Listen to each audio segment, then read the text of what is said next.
Moi, je suis Hélène Basquin-Fanet du CFSI. Je vais animer ce webinaire avec ma collègue Lucie. Je te laisse dire deux mots, Lucie. Bonjour, oui, donc Lucie Payen, je suis chargée de plaidoyer et information sur le programme Terre nourricière.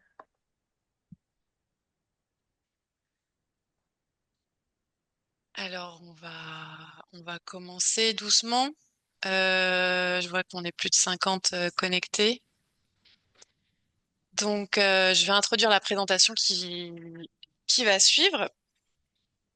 Donc, ce webinaire, bienvenue dans ce webinaire. C'est le premier d'une série de 4 webinaires consacrés à la promotion du consommé local en Afrique de l'Ouest qui vont être échelonnés sur les mois à venir. Ils sont organisés dans le cadre du programme PAFAO, programme de promotion de l'agriculture familiale en Afrique de l'Ouest. Ce programme est porté conjointement par le CFSI et la Fondation de France. Il est piloté avec le ROPA, le Réseau paysan ouest africain, et il est cofinancé par l'Agence française de développement. L'alimentation scolaire en circuit court, c'est vraiment un sujet phare pour le programme depuis 2020.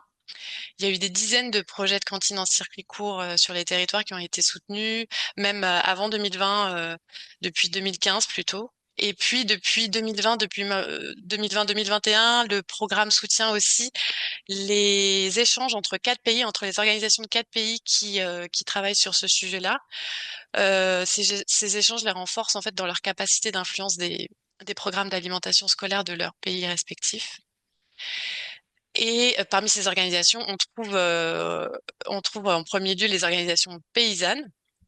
Donc, ces échanges, en fait, sont animés avec le concours d'Europa, toujours, et aussi avec Interréseau Développement Rural. Et puis aussi, plus récemment, on soutient directement 2 plateformes paysannes nationales, du Bénin et du Burkina Faso, dans les efforts qu'elles déploient pour accompagner les OP à la base, pour qu'elles soient en mesure de répondre en quantité et en qualité à la demande des cantines scolaires. Et dans le cadre de ces échanges, en 2021 avait paru un premier état des lieux sur l'alimentation scolaire dans les 4 pays concernés, avec un focus vraiment place des OP, approvisionnement et place des OP dans la gouvernance des programmes. Il a été mis à jour en 2023 et actuellement, donc, nous travaillons avec Wright, Daouda et Olga et nos partenaires à une version 2026 qui est étendue à un 5e pays, le Ghana, et qui va être traduite. Donc, je vais leur laisser la parole, se présenter. On va commencer par Olga qui va vous donner un aperçu de l'importance relative des programmes dans les 5 pays. Et puis ensuite, on espère avoir un temps d'1 heure pour des échanges et puis pour des apports également, puisqu'il y a un certain nombre de personnes parties prenantes du programme qui sont connectées. Et donc, cet état des lieux est à paraître à l'été prochain. Donc, voilà, on va aussi prendre en compte les débats pour finaliser ce document dont Olga donc va commencer à vous donner les grandes lignes. Je te laisse la parole, Olga. Merci beaucoup, Hélène. Voilà, donc comme Hélène l'a dit, je suis Olga Bloutan, chargée de mission à Interréseau Développement Rural et voilà, j'accompagne tout ce processus de travail sur l'alimentation scolaire avec le CFSI et la Fondation de France. Donc, pour rentrer dans le vif du sujet, alors nous allons commencer par en fait, pour commencer, cette première comparaison permet déjà de voir, comme c'est affiché, que tous les pays n'investissent pas à la même échelle sur l'alimentation scolaire. Ici, nous nous intéressons déjà dans un premier temps au budget annuel. Et nous observons 2 groupes distincts. D'un côté, nous avons le Ghana et le Bénin qui mobilisent des budgets particulièrement élevés, autour de 84 à 89 milliards de francs CFA pour l'alimentation scolaire. Mais les modèles de financement sont assez différents. Au Ghana, nous avons un programme qui repose presque entièrement sur le budget national, alors qu'au Bénin, au Burkina Faso ou encore au Togo, les partenaires techniques et financiers restent des acteurs majeurs du financement. À l'autre extrémité, nous avons le Sénégal et le Togo qui disposent de budgets plus limités, mais même s'il faut relever que les périmètres couverts ne sont pas toujours les mêmes. Donc ici, le point vraiment important, quand on parle vraiment quand on fait une petite analyse sur le budget annuel, c'est que ce n'est pas seulement le montant mobilisé qui doit attirer vraiment l'attention, mais c'est surtout la capacité des États à structurer un financement durable et à réduire progressivement la dépendance vis-à-vis de l'extérieur. Merci, Hélène. Et Lucie qui passe les diapos. Ouais, merci, Lucie. OK, d'accord. Merci beaucoup, Lucie. Alors, cette deuxième slide montre jusqu'où les programmes arrivent concrètement à toucher les enfants et les écoles. Là encore, les situations sont très contrastées. Nous avons le Ghana et le Bénin qui affichent aujourd'hui des taux de couverture très élevés, autour de 80 à 90% des élèves du primaire public. Cela montre donc que l'alimentation scolaire dans ces différents pays est devenue une politique publique fortement institutionnalisée. Le Burkina Faso reste aussi dans une dynamique importante avec quand même près de 3,8 millions d'élèves bénéficiaires, malgré quand même un contexte sécuritaire que nous savons tous difficile. À l'inverse, le Togo est encore dans une phase d'extension progressive du dispositif avec un taux de couverture plus limité. Et pour le Sénégal, pour ce qui est des données disponibles que nous avons, ces données concernent essentiellement les collèges et lycées. Donc, la comparaison avec les autres pays reste partielle. Mais cette slide, en fait, nous montre surtout que l'alimentation scolaire est devenue un enjeu régional majeur, avec des niveaux de maturité très différents selon les différents pays. Je vais passer la parole à mon collègue Bright et je vous reviens très vite. Merci beaucoup, Olga, pour la parole. Je m'appelle Bright. Je suis consultant en agriculture et alimentation durable. J'ai l'occasion de vous présenter l'approvisionnement en produits locaux sur ces slides. Ce qui ressort très clairement des 5 pays étudiés, c'est une volonté politique forte de privilégier l'approvisionnement local pour l'alimentation scolaire. Mais entre l'ambition et la réalité, les indicateurs varient d'un pays à un autre et les modalités aussi de mise en œuvre restent assez contrastées.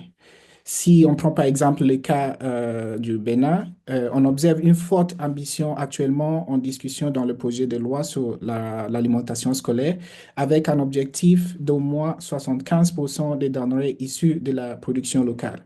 En réalité, le système d'approvisionnement est centralisé avec une agence de l'État dédiée qui coordonne tous les programmes et donc même pousse ses curseurs assez plus loin, ses curseurs de 75%, assez plus loin et à même atteindre 100% des achats en produits locaux cette année, soit environ 40 000 tonnes.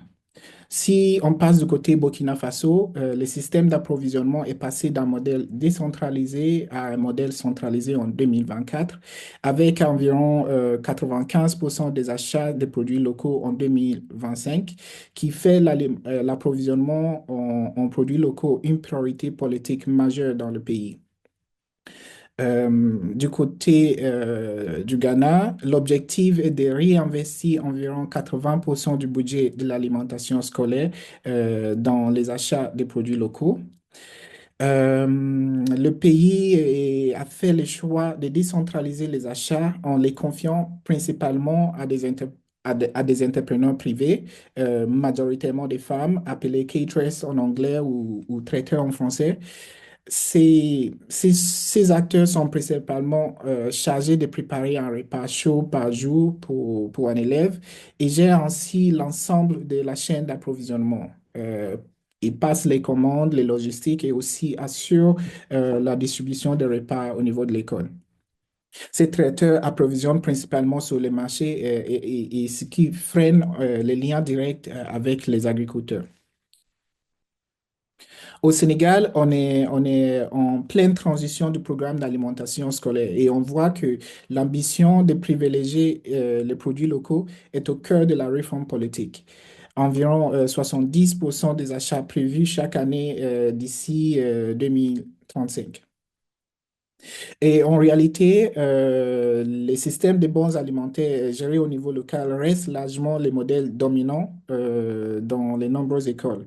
Et les achats dans ces modèles de bons alimentaires se font plus souvent auprès des détaillants agréés plutôt que directement auprès des organisations paysannes. En parallèle aussi, il y a plusieurs initiatives menées en appui avec des partenaires internationaux comme des développements de circuits courts ou des jardins scolaires et qui ont été testés un peu ces dernières années. Et ces expériences constituent aujourd'hui une base d'apprentissage importante pour accompagner la transition en cours au Sénégal. Le Togo, de son côté, est un peu à la traîne par rapport à ses pairs en termes d'approvisionnement en produits locaux, avec une ambition de consacrer au moins 40% de ses ressources aux achats de produits locaux. Mais en réalité, le système est décentralisé avec une participation communautaire importante et dépend surtout des marchés locaux pour l'approvisionnement, avec encore une forte présence de produits importés. Mais on observe que depuis 2022, il y a quand même plusieurs initiatives pilotes avec l'objectif de faire évoluer ces tendances de dépendance aux produits locaux. Merci. La slide suivante, s'il vous plaît. Merci Merci. beaucoup. Ah, Ouais, merci Bright. Donc, on va revenir un peu dans le détail des trajectoires par pays. Donc, on va laisser la parole successivement aux personnes qui ont travaillé sur ces pays. Olga, toi, tu as le Bénin et le Burkina Faso. Et on terminera par une analyse vraiment de la place des OP avec à nouveau une comparaison.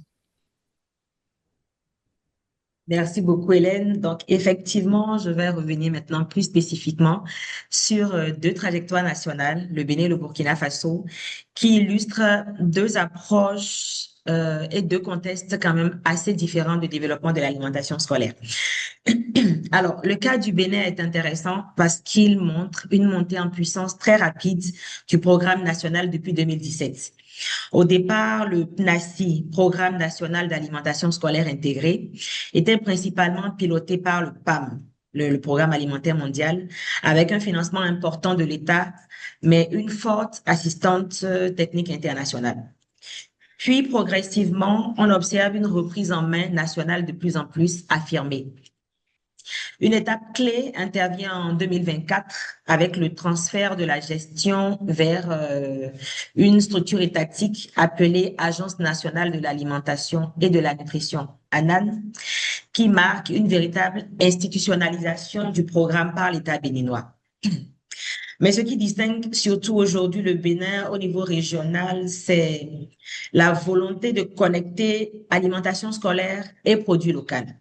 Et cette orientation se traduit par plusieurs mesures concrètes, notamment un projet de loi fixant un objectif d'au moins 75% de produits locaux dans l'approvisionnement des cantines scolaires, des parts de marché réservées aux OP dans l'approvisionnement organisé par la NAN, et puis également un résultat quand même assez parlant qui est désormais un taux de quasi 100% de produits locaux dans les achats directs organisés par la NAN. Donc le Bénin aujourd'hui apparaît comme un pays de la région assez avancé sur la territorialisation de l'alimentation scolaire. Nous allons passer maintenant au Burkina Faso. Merci, qui présente une trajectoire différente, mais vraiment très intéressante également, marquée à la fois par un fort ancrage local et le contexte sécuritaire. Dès 2008, le pays met en place un programme national basé sur un modèle endogène en complément aux cantines publiques classiques. Puis en 2016, une étape importante est franchie avec la reconnaissance officielle des cantines scolaires comme structure devant approvisionner prioritairement, devant être approvisionnées, prioritairement en produits locaux. À cette période, la CPF, l'OP fêtière, Confédération paysanne du Faso, joue un rôle important dans les plaidoyers autour de cette orientation. En 2023, le Burkina Faso lance également son programme national appelé Programme intégré de sécurité alimentaire et nutritionnelle en milieu scolaire, avec plusieurs partenaires, notamment le PAM, la FAO, ainsi que d'autres organisations des Nations Unies telles que le FIDA.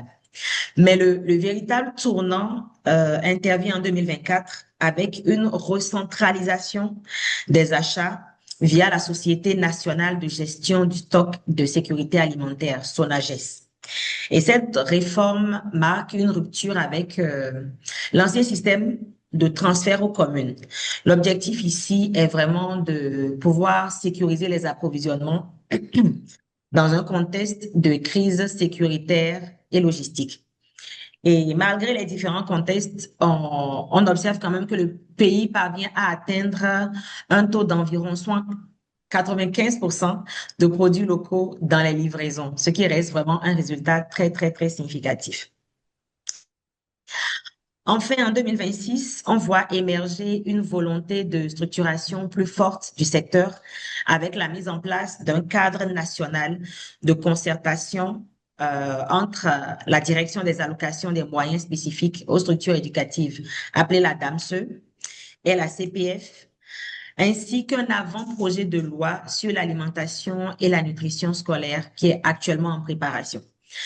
Donc, le Burkina Faso nous montre comment un pays cherche à maintenir une politique d'alimentation scolaire fortement territorialisée malgré un contexte sécuritaire assez contraignant. Merci. Merci Olga. On va passer la parole à Bright pour le Ghana, qui est donc le nouveau pays de l'état des lieux 2026. Ouais, merci Hélène. Le programme d'alimentation scolaire au Ghana, de son côté, existe depuis plus de 20 ans et a connu au fil du temps plusieurs évolutions dans ses modalités de financement. Aujourd'hui, comme a dit Olga, il est quasi entièrement financé par le budget de l'État et couvre près de 90% des écoles primaires publiques et il mobilise également environ 34 000 traiteurs à travers l'ensemble du pays. Le programme a été lancé en 2005 avec 10 écoles pilotes, avec pour objectif d'améliorer l'assiduité et l'état nutritionnel des élèves des communautés les plus défavorisées, tout en soutenant la production locale, c'est-à-dire 80% des ressources financières doivent être dédiées à l'approvisionnement des produits locaux. L'idée derrière, c'est de vraiment améliorer les revenus des ménages ruraux.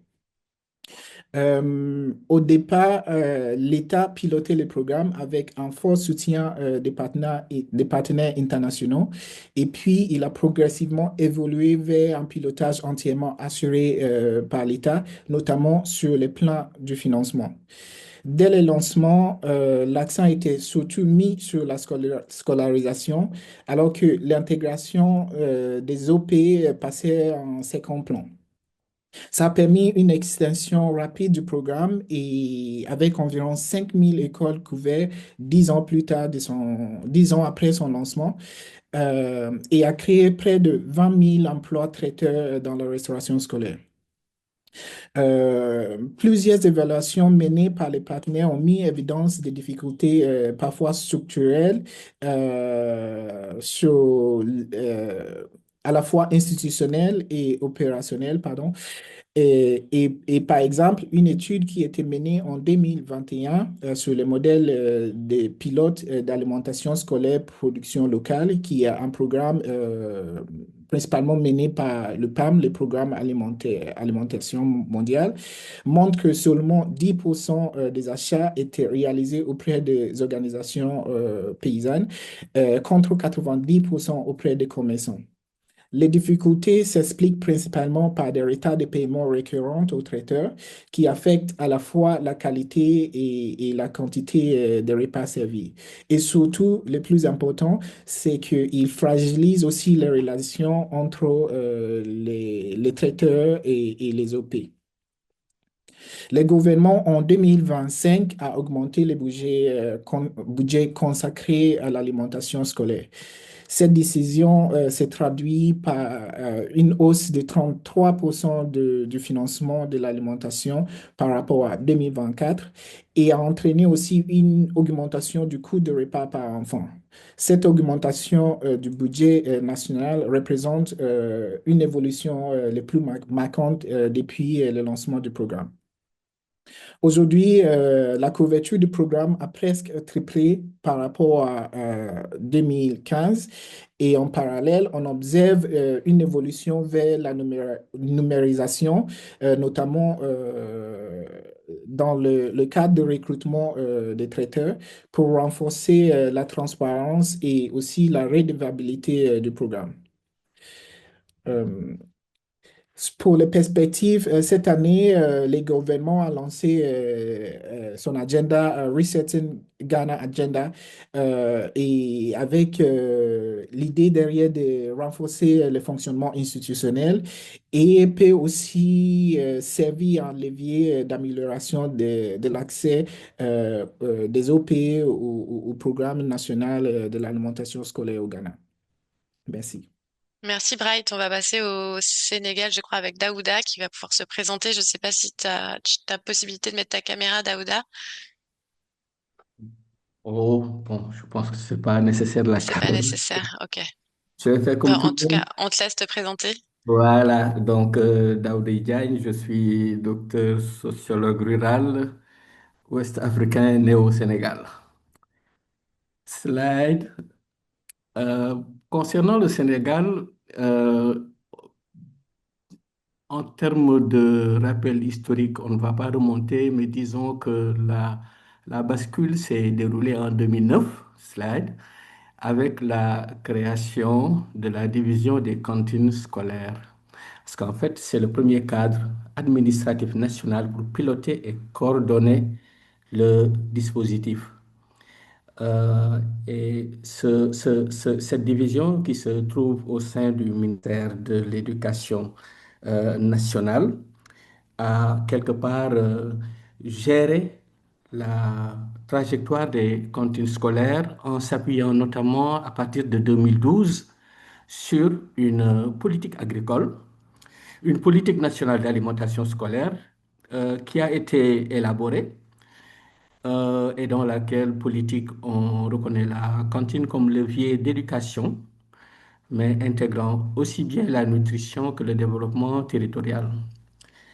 Euh, Joli programme, joli politique, sauf que en termes de mise en œuvre, ça n'a pas été tout à fait déroulé comme c'était prévu. Et cela a eu comme impact que entre 2012 et 2023, on a plutôt constaté sur une décennie une forte baisse de la couverture qui est aussi lié au fait qu'en réalité, c'est plus les partenaires techniques et financiers qui s'investissaient dans le financement de l'alimentation scolaire, s'appuyaient aussi beaucoup sur les bons, notamment le PAM, euh, qui, quelque part, compte tenu de difficultés institutionnelles aussi, a pu réduire la voile, ce qui fait qu'on est passé de bons de 120 francs à 70 francs. Et en fait, malgré une contribution des communautés, on sent quand même que ce sont les partenaires techniques et financiers qui tiennent l'affaire. Une évolution avec 2024, slide, à travers, je dirais, la renaissance de ce qu'on appelle le groupe multisectoriel de l'alimentation et de la nutrition à l'école, le GEMSAN. Le GEMSAN est une instance, comme son nom l'indique, multisectorielle, intersectorielle, de coordination de tout ce qui est alimentation scolaire au Sénégal. C'est déjà en 2012, dans la politique, qu'il avait été décidé de mettre en place cette structure de coordination multi-acteurs, mais qui en réalité n'avait jamais été rendu fonctionnel. Et l'arrêté qui devait le reconnaître n'avait pas été signé et c'est bien après, disons, presque 10 ans plus tard qu'effectivement L'arrêté a été signé grâce à la mise en place de ce groupe multi-acteurs qui a en partie aussi été redynamisé à travers le programme PAFAO qui se déroulait dans les 4 pays. Et ainsi, depuis 2024, on sent quand même un renouveau avec une plus forte implication grâce à beaucoup de plaidoyers aussi hein, de l'ensemble des acteurs et membres du GEMSAN. Et on est passé de 1 milliard à 4,5 milliards de francs CFA. Euh, Aussi, une politique une nouvelle politique a été lancée qui réactualise la PNAS, accompagnée cette fois-ci de l'élaboration également d'un plan stratégique qui projette pour l'horizon 2035 d'obtenir 70% de produits locaux. Slide. En termes de perspective, on voit donc qu'il y a une volonté d'universaliser les cantines. Ça, c'est l'horizon 2035 avec 100% de cantines couvertes. Et pour les 5 prochaines années, dans le cadre de la politique actuelle, il est prévu que 50% des structures éducatives soient couvertes.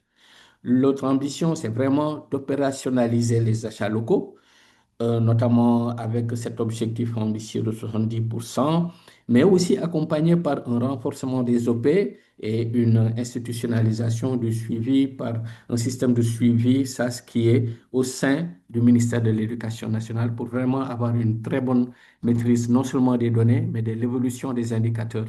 Et dernier point, sécuriser le financement public à travers notamment la mise à disposition, la mobilisation de 70% du financement à travers la création d'un Fonds national d'alimentation scolaire. Merci. Slide ici. Merci Daouda. On revient à Bright pour le Togo, sachant que Monsieur Amété Kojo, qui est responsable du programme, est connecté. Et déjà, merci à lui pour toutes les informations qu'il nous a transmises et il pourra compléter dans le débat tout à l'heure s'il le souhaite. Bright, ton micro est coupé. Excuse-moi. Merci, Hélène. Du coup, sur le Togo, le gouvernement togolais, il est devenu impliqué directement dès le début des années, on va dire, 2000, à travers plusieurs projets, dont les plus récents est le projet filets sociaux et services de base, le projet FSB. L'approvisionnement pendant ces phases projet reposait historiquement principalement sur des produits importés et continue à être même les modèles dominants. En 2020, une loi a été votée et encadre les programmes d'alimentation scolaire avec un objectif de fournir des repas et étendre progressivement la couverture au niveau national, tout en privilégiant les produits locaux issus de régimes alimentaires traditionnels. La loi donc prévoit qu'au moins 40% des ressources soient consacrées aux produits locaux. Donc, depuis 2020, on observe aussi des nouvelles initiatives qui ont été lancées sous forme de projets pilotes, notamment en partenariat avec le PAM, à travers son projet l'alimentation scolaire production locale, et aussi à travers son outil numérique School Connect pour assurer le suivi du programme. En 2023, ces initiatives ont permis de fournir environ 2,5 tonnes de légumes aux cantines scolaires. Parallèlement, il y a aussi d'autres acteurs qui interviennent au niveau au Togo sur l'alimentation scolaire, notamment l'ONG américaine Catholic Relief Services, le CRS, dans leur projet STAS. On observe qu'il y a quand même une transition progressive et on passe d'un système d'approvisionnement basé sur des produits importés à des achats maintenant auprès des OP. En 2025, le Togo a atteint environ 1500 écoles couvertes par les programmes, avec plus de 150 tonnes achetées, des produits achetés directement aux agriculteurs à travers le programme. De son côté, il y a aussi l'ONG CRS qui a également acheté environ 128 tonnes auprès des organisations de producteurs. Le Togo, en 2025, a aussi bénéficié de l'appui du gouvernement allemand pour renforcer ses projets pilotes ASPL et aussi pour intégrer davantage des agriculteurs. On observe aussi des avancées, notamment avec une expérimentation d'impliquer directement les communes, qui n'était pas les cas auparavant. Et d'autres initiatives comme le projet CRIPS, qui est un projet en partenariat avec des universités canadiennes pour faire plutôt une expérimentation sur l'agroécologie et donc faire les liens entre les producteurs et les programmes d'alimentation scolaire. Il y a aussi beaucoup de soutien du secteur privé qui est assez remarquable dans les contextes du Togo. Et ces expérimentations donnent un côté assez positif par rapport à l'implication des organisations paysannes dans le programme. On voit quand même une légère progression qui se passe au Togo en ce moment. Merci.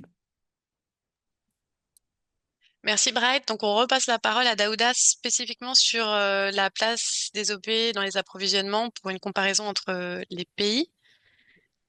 Merci. Comparaison qui a une portée bien sûr subjective, mais c'est plus pour ouvrir le débat avec l'Assemblée qu'autre chose. Donc, en fait, si on parle de gouvernance et de place des organisations paysannes, on voit quelque part que l'enjeu, c'est du pilotage institutionnel, intégration effective des OP, avec une progression très différenciée selon les pays. Intégration structurée, donc là, c'est vraiment le vert, quoi. Allez, bon. Concertation active, on se cherche. Intégration faible, c'est un constat. En construction, c'est une dynamique. Progression limitée, c'est aussi un constat subjectif. De quel pays s'agit-il? Slide. Bénin. Bénin, intégration structurée. En termes de pilotage, comme Olga l'a dit, on a l'ANAN qui, depuis 2024, assure une reprise progressive par rapport au PAM, avec côté OP, la PNOPA, qui est associée à la structuration de l'offre. Et 30% des achats sont réservés aux OP. On peut dire ici qu'on a une architecture institutionnelle qui se met en place. Avec certes un point critique, c'est passer du quota à des contrats anticipés et sécurisés. Parce que le quota, effectivement, ça permet une progression, mais en même temps, comme disent les Burkinabés, c'est bon, mais c'est pas encore tout à fait arrivé. OK, on passe à la suite. Burkina. Euh, on a vu en termes de pilotage d'AMC, avec des achats centralisés via la SONAGES, c'est vraiment les structures étatiques qui sont mobilisées pour sécuriser les acquisitions de façon le savoir-faire est là. Maintenant, côté OP, la Confédération paysanne du Faso a fait un plaidoyer fort et au niveau du secrétariat du cadre de concertation en 2026 a un positionnement presque, on peut dire, de leadership. Ce cadre de concertation, c'est pas très loin de cette dynamique qu'on voit au niveau du Sénégal avec le groupe multi-acteurs où tout le monde essaie de discuter ensemble et de voir comment on peut positionner les organisations paysannes institutionnellement. Ici encore, en termes de points critiques, c'est en fait comment éviter le contournement des fêtières et garantir des prix rémunérateurs. On reviendra sur cette contrainte. Troisième pays où on a une intégration faible, ça a été bien précisé précédemment, on a un secrétariat national, il y a l'appui du PAM et d'autres partenaires, mais quelque part, les OP reconnus comme acteurs possibles, certes, mais pour l'instant sans lien direct structurant. Ça veut donc dire que c'est le modèle traiteur-commerçant qui limite pour l'instant l'accès direct des OP. Suivant, en construction au Sénégal, on voit bien que le ministère, avec sa division, la division des cantines scolaires, plus les inspections d'académie, les inspections au niveau territorial, les CGE au niveau des écoles, on a vraiment une large concertation via le groupe multisectoriel qui est dans une dynamique pratiquement depuis maintenant, on peut dire 3 ans.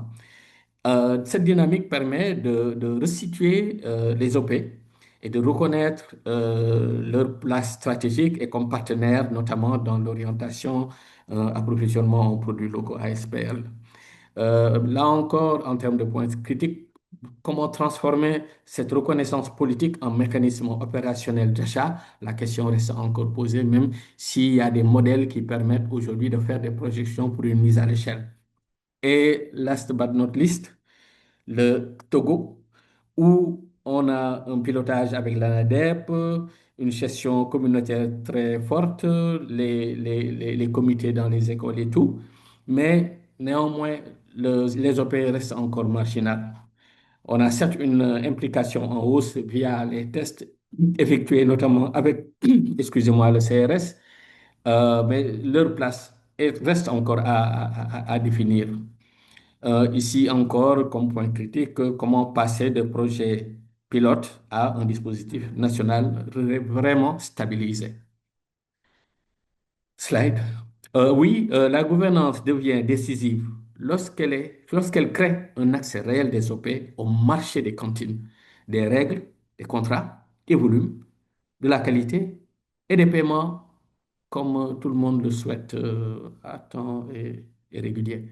Et tous ces éléments constituent un bloc qui, s'il n'est pas constitutif de l'ensemble du dispositif, rend encore fragile l'avancée sur la place des OP dans les marchés institutionnels. Merci. En termes d'approvisionnement direct, donc, on peut dire, en termes de comparaison, qu'on a des mécanismes d'achat, des résultats observés et quelques verrous qu'on peut constater. On va y aller rapidement. Un accès structuré, c'est le cas du Bénin. On l'a bien vu, là, on a 30% d'achats réservés aux OP, 70% de fournisseurs agréés. La PNOPA qui a multiplié en un an en passant de 878 tonnes à plus de 7 000. Le verrou, c'est des contrats de production souvent tardifs avec des capacités des OP à renforcer. Pour ce qui est de l'accès en construction au Burkina, on a bien vu Sonagès qui achète aux OP, mais sans forcément passer par les fêtières. Alors qu'on avait vu dans le cadre de la décentralisation qu'il y avait des contractualisations qui se faisaient avec les collectivités territoriales et certaines fêtières. Donc, on peut dire quand même aujourd'hui que 95% des produits locaux sont livrés. On a une centralisation qui sécurise les volumes. Mais en termes de verrou, on a des prix peu rémunérateurs et des retards de paiement avec une faible place des fêtières. Suivante, pour le Ghana, on ne fait que répéter des traiteurs qui préfinancent et achètent surtout aux commerçants, lien OP traiteur très faible, à peu près 10% de ventes directes aux écoles, donc verrou, crédit, retard de paiement et marché public bloquant. Suivant. Pour le Sénégal, les achats sont possibles auprès de producteurs coopératifs, pêche, élevage, transformation. Il y a des expérimentations de circuits courts qui donnent des résultats assez probants. L'objectif de 70% pour booster. Pour l'instant, les bons alimentaires et les procédures restent encore, comment dire, à améliorer pour un meilleur accès au niveau des organisations de producteurs. Et on a une absence de dispositif national dédié au P, mais qui, en prévision, pourrait se faire. Et last but not least, encore une fois, pour le Togo, on a la prégnance des mamans cantines, qui sont les mamans qui cuisinent au niveau des cantines, avec des achats locaux, et puis toutes ces expériences à valoriser En termes de résultats, 150 tonnes ASPL, PAM, 66 tonnes de niébé, 66 tonnes de poissons avec le CRS. Donc, vraiment, là encore, un potentiel est là. Mais c'est des pilotes. Comment aller au-delà du verrou, du financement instable et une logistique et une fragmentation des modèles? Et donc, on a une lecture comparative qui permet de dire que les OP accèdent réellement aux cantines quand trois conditions sont réunies: quotas ou règles claires, plus des contrats adaptés et un paiement sécurisé. Et pour finir, on peut dire que juste quelques messages pour vraiment lancer la discussion, hein. La reconnaissance des OP doit être traduite en règles d'achat, contrat, volume, qualité, paiement. Sans mécanisme dédié, l'approvisionnement local reste souvent capté par les commerçants, les traiteurs ou les projets pilotes.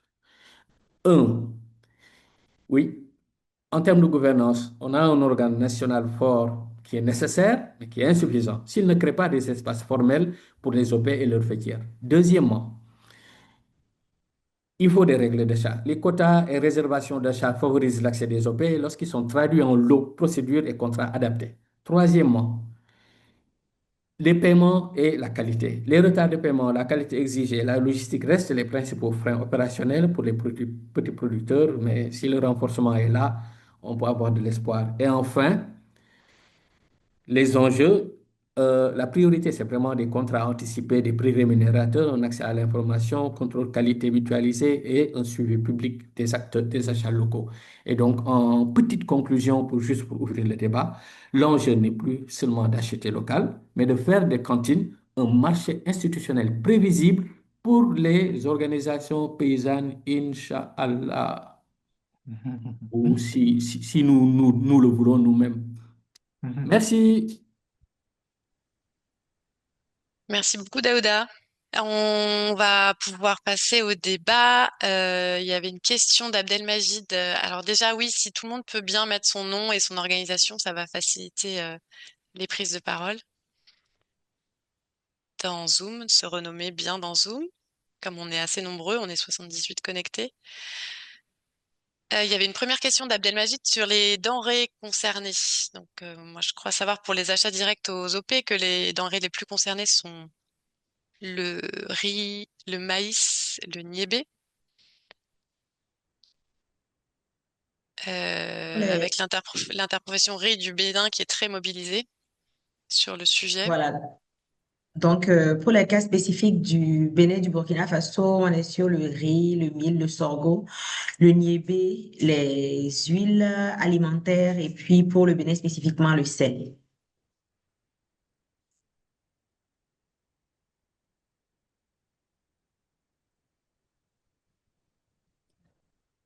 Peut-être pour ajouter aussi, dans le cadre de Togo, on observe quand même aussi la présence de poissons. Il y a aussi des OP de la pêche qui sont aussi impliqués dans l'approvisionnement, notamment dans les cadres de CRS. Sur les liens, les partenariats avec le PAM aussi, à travers le projet ASPL.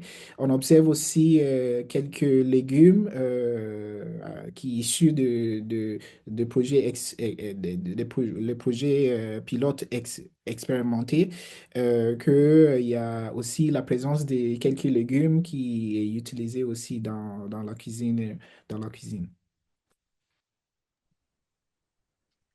Ok, oui, et pour le poisson, je pense que c'est le cas aussi au Sénégal.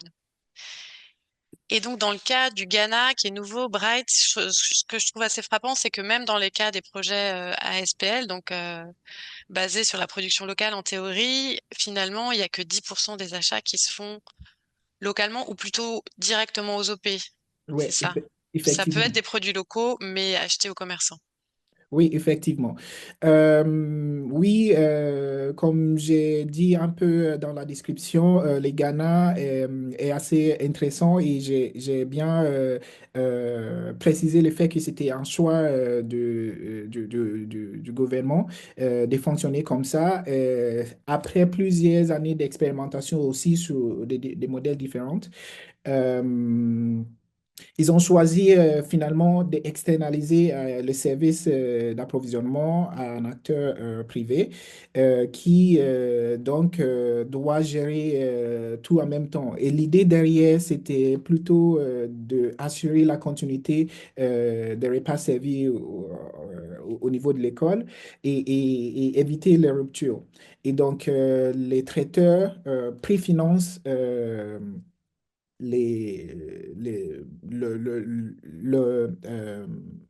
leur opération et sont remboursés après avoir servi le nombre de repas et payés donc par le secrétariat national. Ce qui fait que souvent,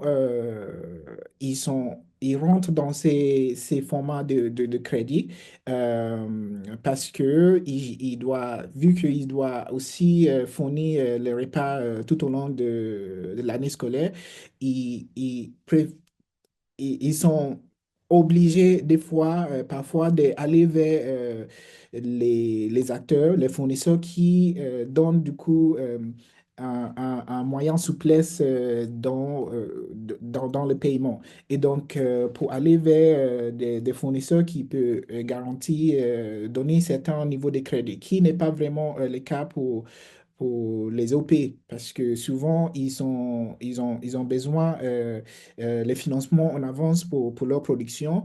Et si jamais il y a aussi le retard de paiement au niveau national, ça impacte fortement leurs activités, les activités des OP, et qui fait que même entre les relations entre OP et traiteurs, c'est assez fragilisé au niveau du Ghana.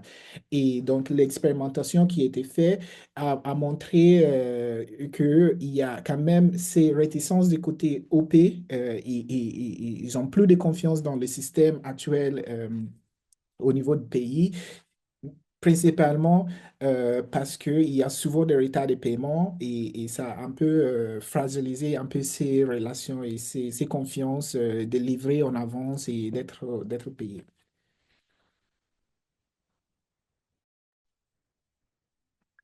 Oui, le programme est très ambitieux et on a l'impression que finalement l'objectif de couverture prime sur celui d'achat local et que effectivement cette question de préfinancement casse un peu la volonté d'achat aux OP. Peut-être voir dans le cas du Bénin, qu'est-ce qui est mis en place pour justement contourner ces soucis de financement. Olga, est-ce que tu aurais une réponse à ça? Et sinon, après, je vais peut-être laisser la parole à Séni parce que je vois qu'il a posé plusieurs questions. Oui, alors j'étais dans le chat en train de lire justement la question de Sténie. Du coup, je n'ai pas capté ta question à la suite de l'intervention de Bright. Tu peux Oui, revenir un peu sur ça? ou c'est une question aussi pour la PNOPA, savoir qu'est-ce qui est fondamental en fait dans les achats directs aux OP pour les rendre opérationnels, ces achats directs. Mais c'était aussi un peu la conclusion de Daouda sur la place qu'elles ont en fait dans le dispositif peut-être, ce qui n'est pas le cas pour le Farmer Organization Network du Ghana, qui n'a pas une place centrale. Tu me corriges, Bright, si je me trompe. Pour l'instant, il n'a pas une place centrale dans le dispositif. Tout à fait. Mhm. Oui, c'est bien ça, Hélène. Je pense que tu as déjà abordé la question. C'est vraiment au niveau du Bénin, c'est parce qu'il y a eu plusieurs actions de plaidoyer qui ont été menées par la PNOPA pour se faire une place, si je puis dire ça comme ça, plusieurs actions menées à l'endroit des gouvernants aussi bien des parlementaires que de l'exécutif pour pouvoir avoir un certain espace, si je puis dire. C'est toutes ces différentes actions qui ont permis à la NAN, ou du moins qui ont amené la NAN à définir un quota de 30% réservé à l'achat auprès des producteurs locaux et 70% auprès des acheteurs institutionnels, même si eux tous vont quand même vers des produits locaux. Mais il faut reconnaître que ces 30% sont encore assez peu, et c'est pour ça que la PNOPA poursuit encore ses activités. Peut-être je peux rebondir sur les premières questions de CI. Oui, si tu veux. Sinon, je Ouais. voyais qu'Yvon avait aussi levé la main. Je sais pas si c'était pour préciser cela, Yvon, sur le Bénin, ou si c'était sur un autre sujet. Bonjour Hélène, j'espère que vous Bonjour. m'entendez bien. Oui. Non, non, c'est bon, c'est plutôt une petite question hein, qui rejoint un peu les éléments qui sont déjà évoqués. En fait, dans la slide présentant l'analyse comparative, j'ai noté sur le Bénin que le mécanisme, et Olga vient juste d'en parler, que le mécanisme, c'était un quota de 30% réservé aux OP et 70% pour des fournisseurs agréés. Donc, ma première question serait de savoir, je ne sais pas si Olga a ces éléments, hein, quels sont les critères, en fait, qui permettent d'identifier ou de sélectionner ces fournisseurs comme étant agréés pour travailler avec la NAN. Et ma deuxième question, c'est que on a noté dans la présentation de Olga que ce sont 15% quand même de produits locaux qui sont approvisionnés actuellement alors que les OP n'ont que 30%, ce qui suppose en réalité que ces fournisseurs, d'une façon ou d'une autre, collectent également auprès des OP. Donc, moi, ma question serait, en fait, dans ce sens, quelle est un peu la plus-value de ces fournisseurs plutôt que de contractualiser directement avec les OP pour effectivement les faire monter en puissance? Parce qu'on sait bien que la mobilisation de ressources, enfin, injecter des ressources au niveau des OP à travers ces marchés institutionnels, c'est quand même également une forme de garantie d'amélioration des capacités, de renforcement des capacités de ces organisations, d'amélioration de la qualité et de la quantité de production. Donc voilà un peu les éléments qui me questionnaient. Merci beaucoup. Je vois que Joukov de la PNOPA a levé la main. Est-ce qu'il veut répondre à ces interrogations? Bonjour Joukov, tu nous Oui, entends? oui, bonjour, bonjour Hélène, bonjour à toutes et à tous. D'abord, je remercie le travail, en tout cas, je remercie le travail bien fait. Le travail a été bien préparé, et bien présenté. Et je remercie tous ceux qui ont participé de près ou de loin à ce travail-là. D'abord, je voudrais eh, répondre et aussi apporter quelques clarifications ou apports. D'abord, je voudrais dire que l'achat auprès des OP tel que ça se passe au Bénin, et c'est un peu complexe. Un peu complexe, pourquoi je le dis? Parce que c'est bien dit dans le document, hein, dans l'état des lieux là, hein.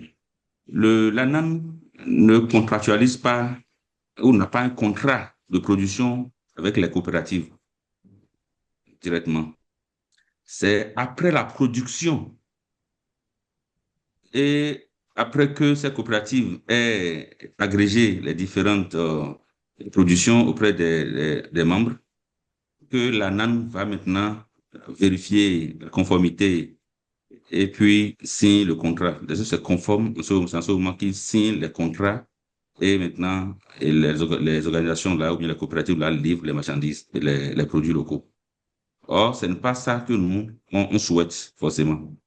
Nous, on souhaite beaucoup plus de renforcement des capacités de ces coopératives-là, qu'on puisse déjà dès la rentrée, dès la campagne, le début de la campagne agricole, signer des contrats bien sécurisés avec ces coopératives-là pour qu'elles sachent qu'au cours de cette année, nous avons à livrer telle ou telle quantité de produits Ce n'est pas encore ça. La coopérative peut mobiliser peut-être 100 tonnes et la NAN peut venir dire que bon, c'est 20 tonnes, bien 25 tonnes qu'elle veut prendre et le reste, la coopérative commence à courir dans les marchés et ainsi de suite. Donc pour ça, nous, on se dit pour l'instant que ce n'est pas encore la meilleure formule.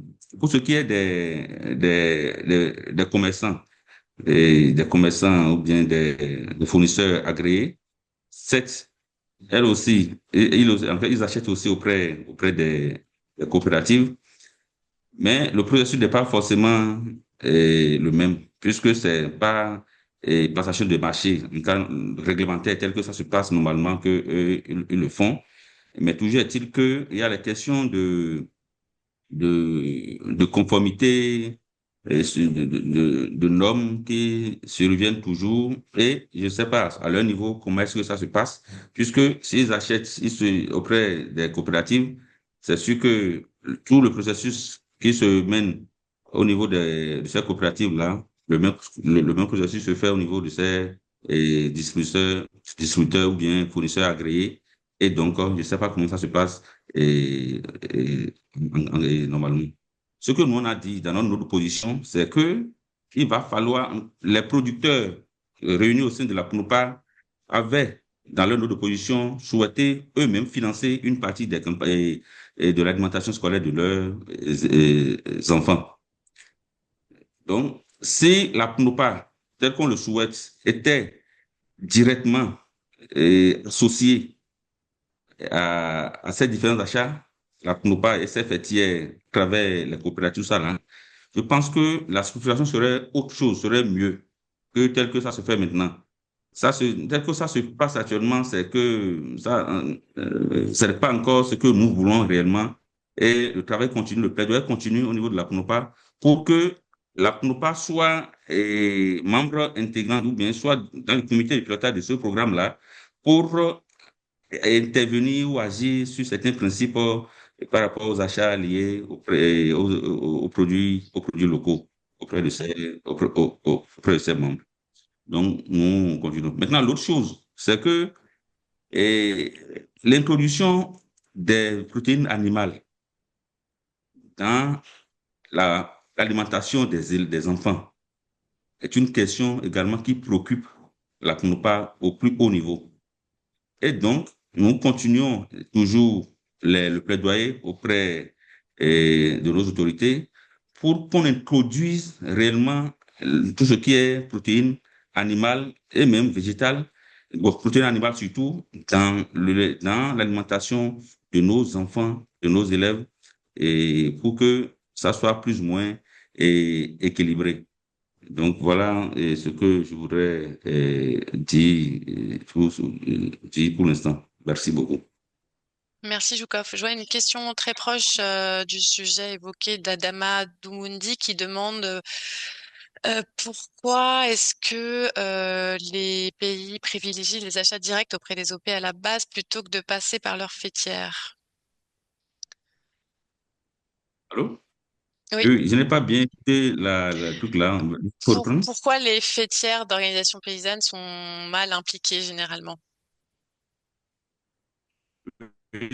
C'est parce que dans la stratégie d'approvisionnement et des cantines scolaires auprès des producteurs, et tel que c'était défini initialement, il n'y a pas un rôle prépondérant de ces fêtières-là pour qu'ils organisent cet approvisionnement-là.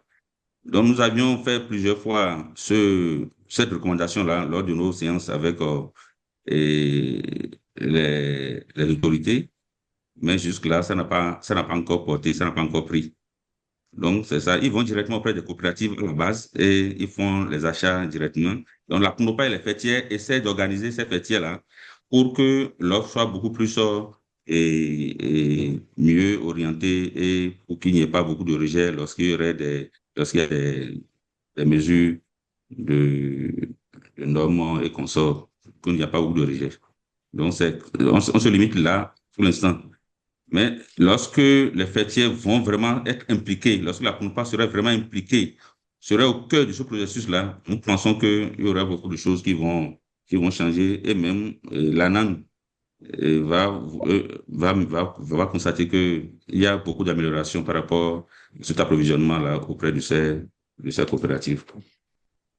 Oui, la question, je pense, c'était quelles sont les raisons? Alors, est-ce que c'est un problème de reconnaissance de vos institutions ou plutôt un problème de moyens, d'implication de toute la chaîne des OP, selon vous? Donc, ce n'est pas un problème de reconnaissance, je ne dirais pas ça, puisque nos fêtiers sont bien connus, et en tout cas, on les connaît bien, mais c'est une question d'approche, si je peux parler ainsi.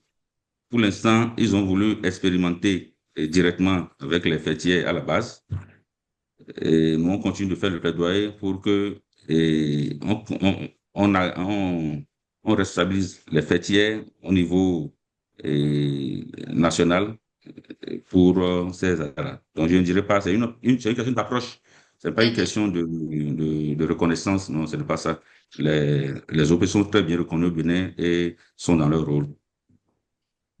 Ok. Est-ce que Séni, tu veux prendre directement la parole pour les questions auxquelles Olga se proposait de répondre?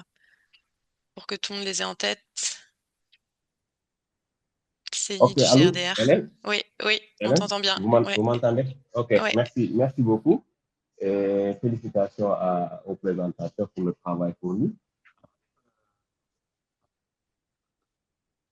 On t'écoute. Ou on t'a perdu? Non, on t'écoute. Oui, je disais qu'en fait, ma question concernait le budget. Parce que dans les... Au moins, ça me donne la main. Allô? C'est bon, on t'entend. Oui, en fait, les 5 pays qu'on a présentés, il y avait en tout cas Ghana et Bénin qui étaient en tête, plus Burkina Faso, avec un budget de 80 milliards en moyenne, et Burkina, 23 milliards. Et dans les taux de couverture des élèves, j'ai noté que Burkina avait plus de taux de couverture d'élèves, contrairement au Bénin qui est à 1,4 million.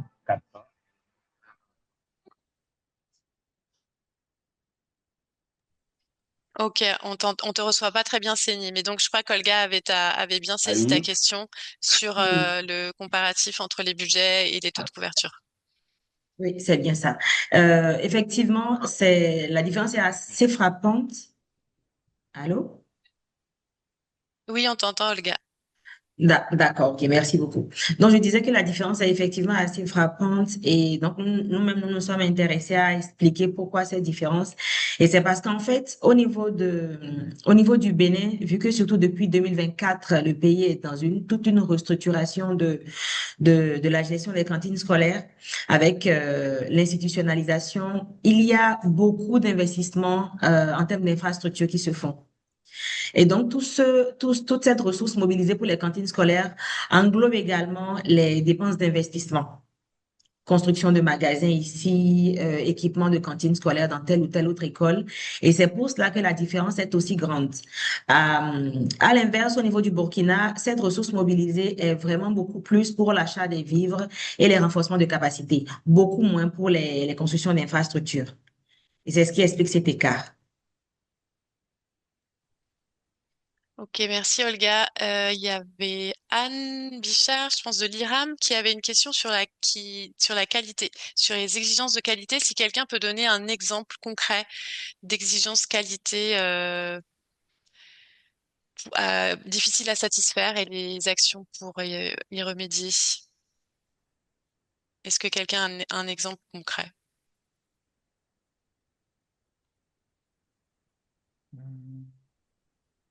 Moi, je vais rester dans le général, mais j'allais te donner la parole à Jacob. Voilà, il lève déjà la main. Ok, vas-y, Joukov. On a Fadel Oui, aussi, qui est un ok. acteur terrain. Merci beaucoup. Bon, nous, on a un exemple concret. On a des exemples concrets.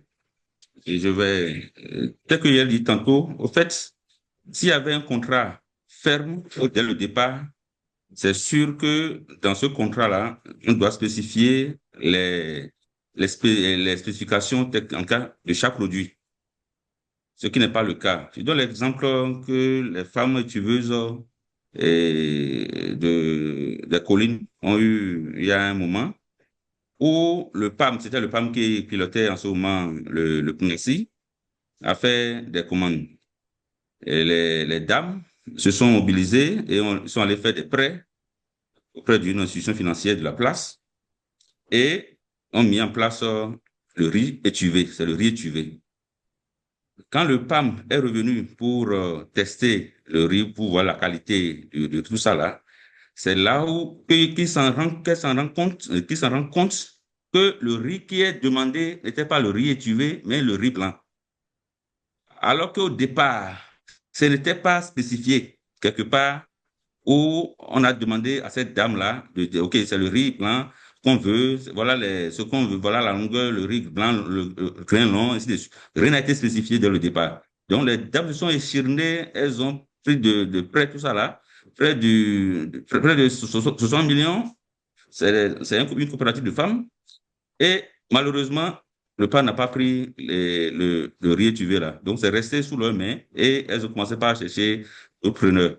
Donc, voilà un exemple concret, par exemple, ce qui fait que nous disons que si ceux qui pilotent les projets là, le PNASI, notamment la NANE, pourraient avoir des contrats fermes avec les producteurs ou bien les coopératives. Là, dans ces contrats, on doit spécifier la qualité de ce qui doit être livré, tout ça là, pour que chacun se situe. Et lorsque ça serait déclaré non conforme à la qualité, tout ça là, on puisse voir clairement là où effectivement c'est non conforme, qui n'a pas respecté ci, qui n'a pas respecté. Ça serait bien tracé si je peux parler ainsi. Donc, c'est des exemples comme ça, et il y en a beaucoup. Hein. Je prends l'Union communale des producteurs de Didja, qui l'année passée avait mobilisé près de 100 tonnes de maïs et qui au finish n'a livré que 70 tonnes, 70 tonnes environ.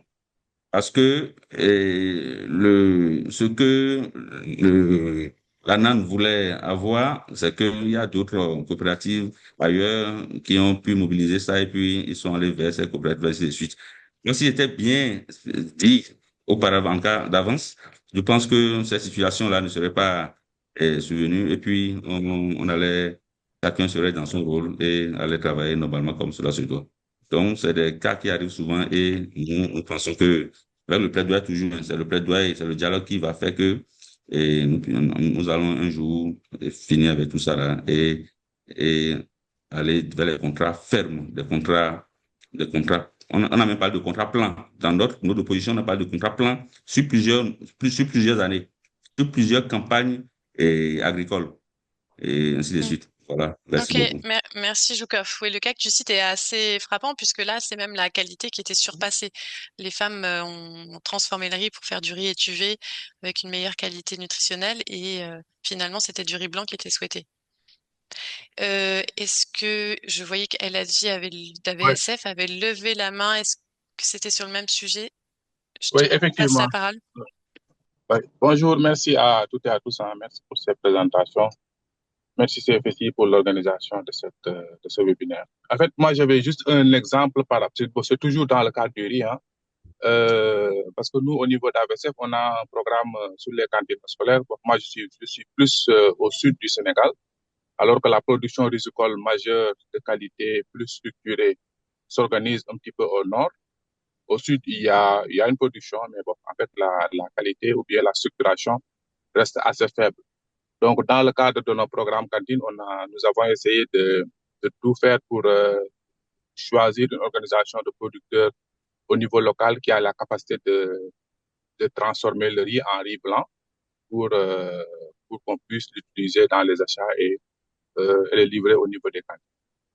En fait, l'expérience a montré que le riz qu'ils fournissent, à mon sens, hein, parce que nous l'avons utilisé, nous l'avons amené avec des spécialistes, ils ont essayé de voir est-ce que c'est conforme. Au niveau de la conformité, il n'y a aucun souci. Maintenant, en termes, si on veut comparer ce riz avec des moyens plus ou moins limités de transformation, de blanchissage, etc., de lissage, par rapport au riz importé qui est d'une qualité, d'une brillance extrême, en fait, on se dit que c'est pas de qualité, ou la qualité est très inférieure. Alors que c'est des questions souvent de présentation et aussi même d'habitude alimentaire.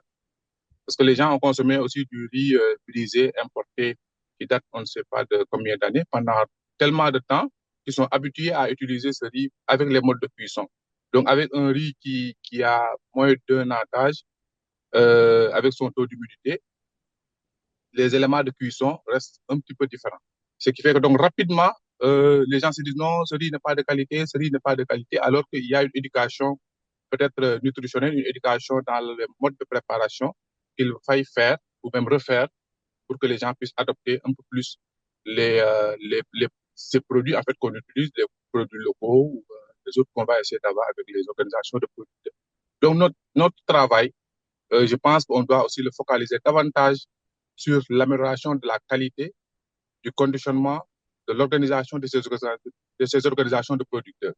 Parce que ma crainte, avec ce plaidoyer qu'on est en train de porter, les États, tôt ou tard, ils vont adopter les systèmes pour dire, oui, on va acheter 70%, 50% au niveau des OP, mais ils vont descendre sur le terrain, ils ne vont pas trouver des OP structurés, ils ne vont pas trouver la quantité ni la qualité requise pour homogénéiser. Parce qu'approvisionner un pays, c'est différent d'approvisionner une dizaine d'écoles, une centaine d'écoles.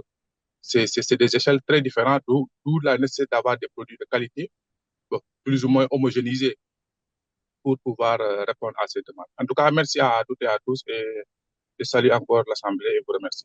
Merci. Merci, elle a dit.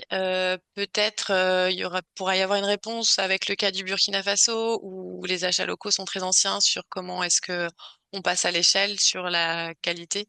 Et il y avait aussi une question sur le cas du Burkina Faso sur le pourquoi de la recentralisation. Mais je vois que le monsieur disait Scott, j'ai pas votre nom, monsieur, à lever la main. Oui, moi, c'est Fadel Bounou. Fadel, ok, Oui, enchanté.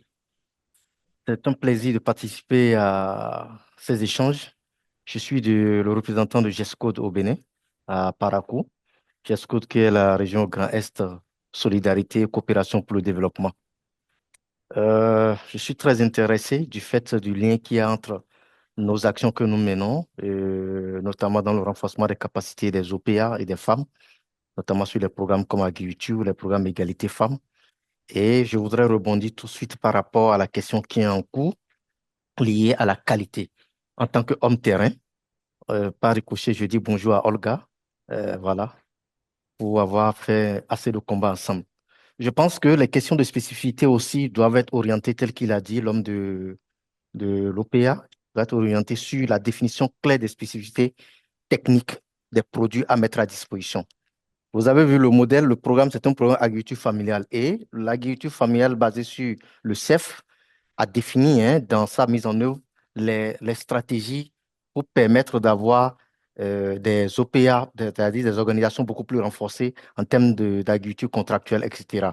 Donc, il faut pouvoir faire des spécifications techniques, s'accorder sur ça, sur la base de contrats agricoles fermes, que les acteurs, que l'autre partie ne pourra pas remettre en cause à un moment donné.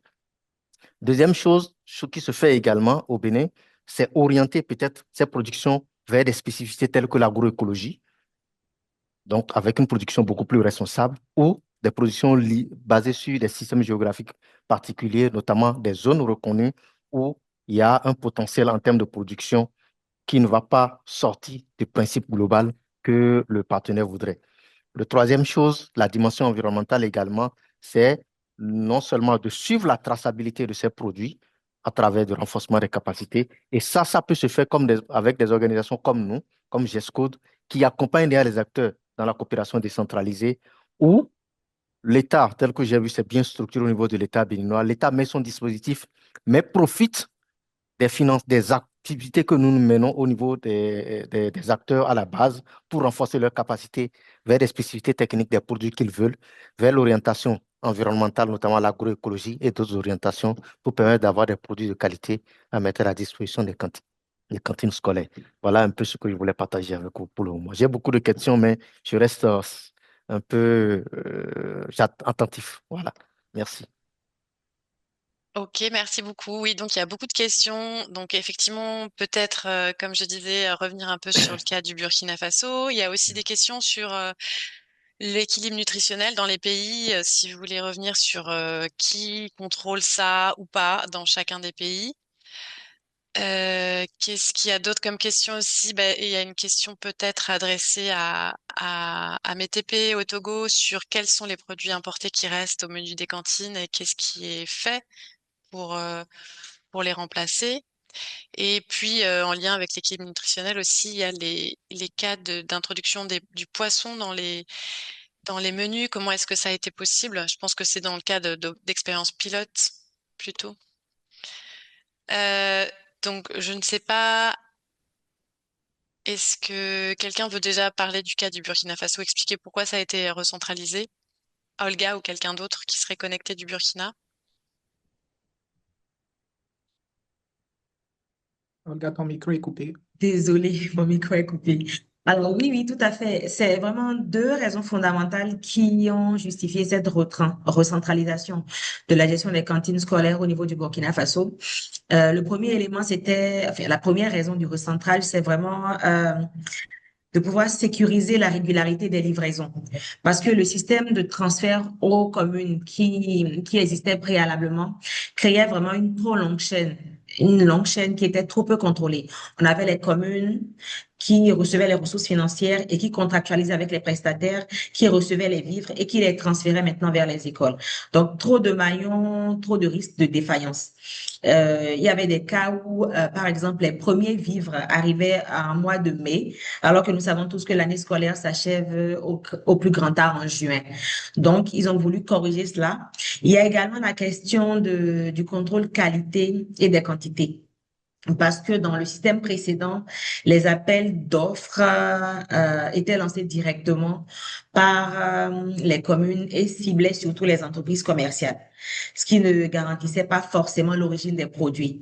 Donc, avec ce système recentralisé, à travers la SONAGES, vu qu'il s'agit d'un établissement public qui est spécialisé dans les stocks alimentaires, ils ont une meilleure possibilité de gestion de la traçabilité. Donc, c'est vraiment ces deux raisons fondamentales qui ont motivé la restructuration du système et sa recentralisation. Et il faut dire que, comme ça a été dit dans la présentation, pour un premier essai, pour une première évaluation sommaire, on a quand même une certaine satisfaction au niveau du Burkina avec un taux d'approvisionnement en produits locaux qui est quand même de 95%. Voilà un peu. Hélène, je pense qu'il y avait une autre question Sur également, toujours sur le Burkina Faso, qui concerne. qui contrôle la qualité nutritionnelle, mais ça, c'était pour tous les pays. Et puis, Voilà, je ça vois qu'il y c'était a une question pour tous les additionnelle pays. aussi sur la sécurité sanitaire, qui n'a pas été abordée pour le moment, qui est une question importante. Voilà, en fait, avant ça, je voulais revenir un peu sur le modèle endogène parce que j'ai vu rapidement une question passer par rapport à ça.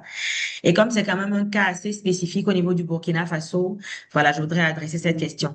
Je rappelle que les cantines endogènes, en fait, c'est des cantines qui sont prises en charge localement. C'est-à-dire que la prise en charge de la cantine scolaire est vraiment gérée par la communauté locale.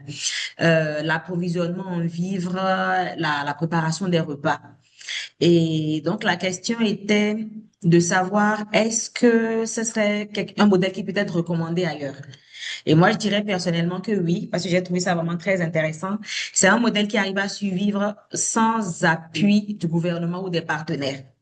Donc, c'est vraiment très intéressant de savoir que les parents d'élèves mobilisent des vivres, les écoles mettent en place des petits jardins scolaires, des petits élevages scolaires qui permettent de pouvoir alimenter les cantines scolaires. Donc, personnellement, je dirais oui, ce serait vraiment un modèle à recommander ailleurs parce que ça limite fortement la dépendance vis-à-vis des PTF ou de l'État. Pour ce qui est du contrôle sanitaire des aliments, je dirais que aussi bien au Burkina Faso qu'au Bénin, il y a des institutions qui sont mises en place pour ça. Et c'est des institutions étatiques qui font ce contrôle-là au niveau du Bénin, c'est la BSSA qui s'occupe de cela. Ils ont ce rôle en amont de faire des prélèvements au niveau des différents stocks qui sont constitués, de vérifier la qualité avant que le paiement au producteur ne se fasse. Et c'était un peu la difficulté que soulevait également Joukov au niveau de la PNOPA. C'est pour dire que les quantités sont déjà mobilisées et c'est là on se rend compte que, ah non, ça ne répond pas à telle norme, le taux d'aflatoxine ne convient peut-être pas ou ainsi de suite. Donc, je ne sais pas si ça adresse vraiment la question ou de préciser qu'il y a des structures étatiques qui s'occupent de ça ou s'il faut plus de détails. Daouda a levé la main. C'est sur cette question, Daouda. Oui, tout à fait. Ça rejoint également la préoccupation de Anne concernant la qualité. Je pense que derrière le mot qualité, il faut aussi entendre le mot sécurité. Parce que en réalité, quand on dit produits locaux, quand on dit alimentation à partir de nos produits locaux, c'est aussi une alimentation saine, diversifiée, culturellement adaptée, mais le côté sécurité, tant qu'on n'a pas un accord sur qui doit effectivement en dernier ressort valider le côté sain des produits à acheter, tant que cette équation n'est pas réglée, on restera dans du flou.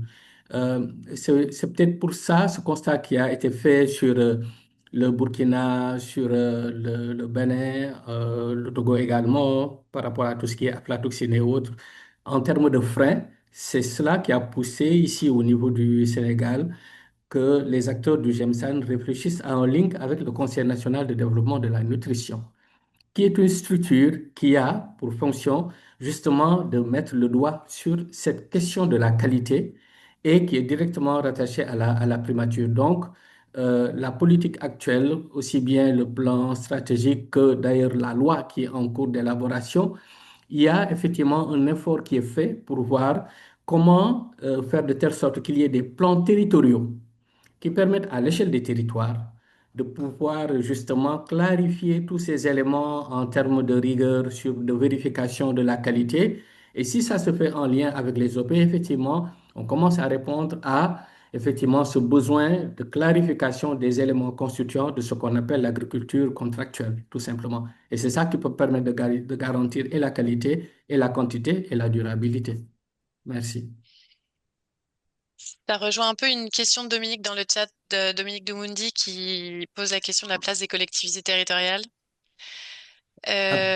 On peut dire que peut-être Bright au Ghana, les collectivités territoriales ont une place importante.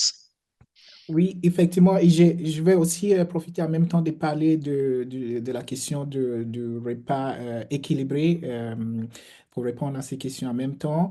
On voit que en fait, dans le système de gouvernance entier, il y a certains fonctionnements des contrôles qui a été mis en place à travers le programme lui-même.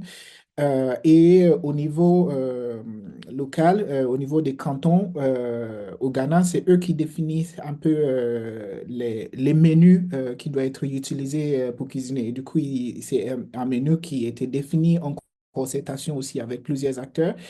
Pareil pour les Togo, que peut-être je vais laisser M. Ametepe de l'ANADEB pour aussi compléter ces parties-là. Mais du coup, il y a cette implication au niveau des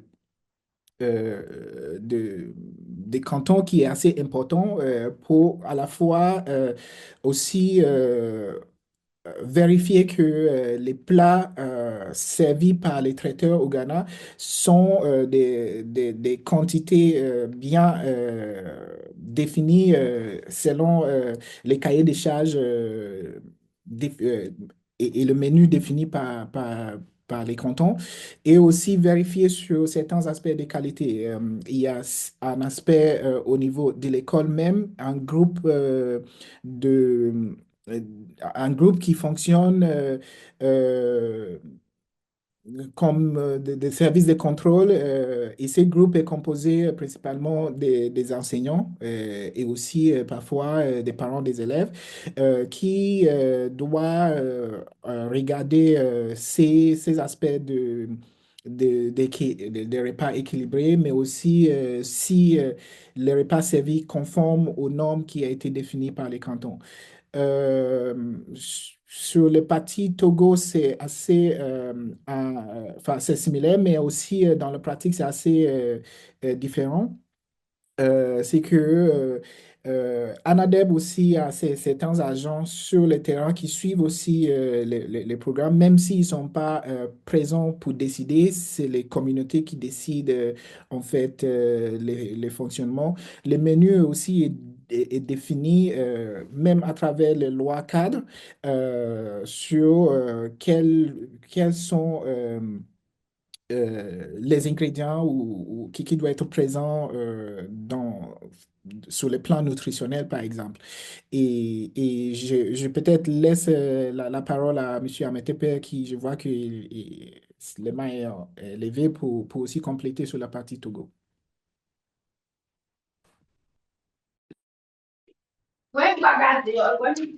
Alors, merci. Je ne sais pas si je peux intervenir, Allez-y, oui. Hélène.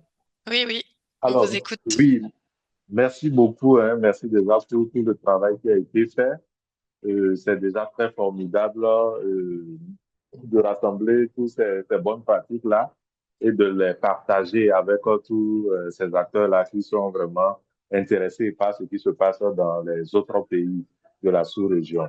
Alors, parlant de l'implication des collectivités territoriales, alors, pour nous déjà, c'est une bonne manière de décentraliser le principe de mise en œuvre. Voilà, parce que il y a Il y a l'État central qui déjà regarde les choses, mais les collectivités territoriales sont beaucoup proches des bénéficiaires.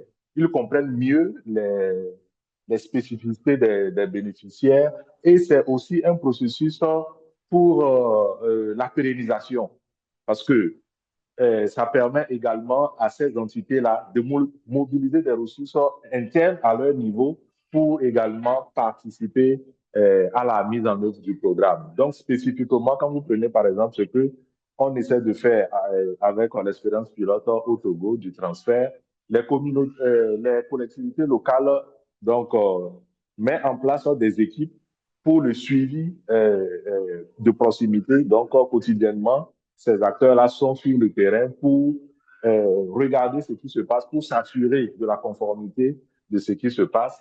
Également, ils sont appelés à, comme je l'ai dit, donc avoir des mécanismes de mobilisation de ressources au niveau communautaire, au niveau, pardon, de la mairie, pour pouvoir appuyer la mise en œuvre. Donc, pour nous, à la longue, ça permet à l'État d'avoir plusieurs sources de financement. L'État elle-même peut mobiliser des ressources, mais également les collectivités territoriales au niveau de leur ressort peuvent également mobiliser des ressources pour appuyer donc la mise en œuvre. Voilà vraiment le modèle dans lequel au Togo, on essaie d'évoluer. Merci beaucoup. Et sur la question des produits importés qui seraient toujours nécessaires dans les cantines au Togo, sur leur nature. Alors, les produits importés, c'est sur le programme CRS. Voilà, sur le programme CRS, qui est un financement qui a été négocié bien avant la prise de la loi, qui donc axe l'alimentation scolaire du Togo sur la production locale. Alors, le financement étant déjà négocié, il s'agit donc d'un don en vivres du ministère de l'Agriculture américain, un don en vivres pour ses bénéficiaires. Et donc, ce que, après, avec la prise de la loi, ce que nous avons essayé de faire, c'est de demander donc aux bailleurs de consacrer au moins un certain pourcentage des ressources pour les achats locaux. C'est passé. Donc, pour cette année, comme l'a exposé Bright, il y a déjà des dispositions qui ont été prises et des achats qui ont été réalisés. Je pense l'année passée également, et même cette année en cours également, il y a donc ce basculement progressif vers les achats au niveau local qui sont en cours. Nous avons déjà fait une évaluation de ce projet-là où nous avons encore recommandé aux bailleurs de beaucoup mettre l'accent sur les produits locaux. Donc, ce qui veut dire que il y a un travail en cours, il y a un suivi qui est régulièrement fait pour pouvoir contraindre ces structures-là à se pencher sur les produits locaux. Spécifiquement, il y a les agréments qui sont donnés. L'agrément qui a été donné à CRS, donc, l'obligeait, dans une première étape, d'intégrer les produits locaux dans son processus, ce qui a été déjà fait. Mais dans les prochaines étapes, puisque l'agrément a une durée de vie, donc après 3 ans, donc ils ont déjà l'agrément, ça fait déjà 2 ans. Dans la 3e année, nous allons durcir encore ces conditions-là vers les produits locaux où ils doivent encore augmenter le pourcentage jusqu'à ce qu'on s'assure qu'ils sont pleinement inscrits dans le principe de la loi. Donc, il y a le système d'agrément vraiment au Togo qui permet de régulariser, de recadrer un peu ces pratiques-là de produits importés. Voilà un peu ce que je pourrais dire également. Merci beaucoup.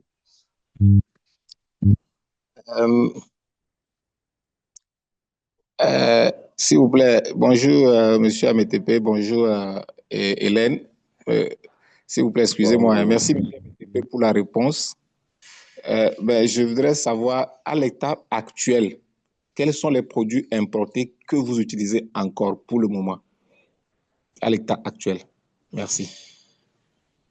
À l'état actuel, ce sont les virgules, le riz, les virgules, le riz, et puis je pense qu'il parle de pois cassés. Voilà un peu les produits qui rentrent dans ce que le programme CRS importe.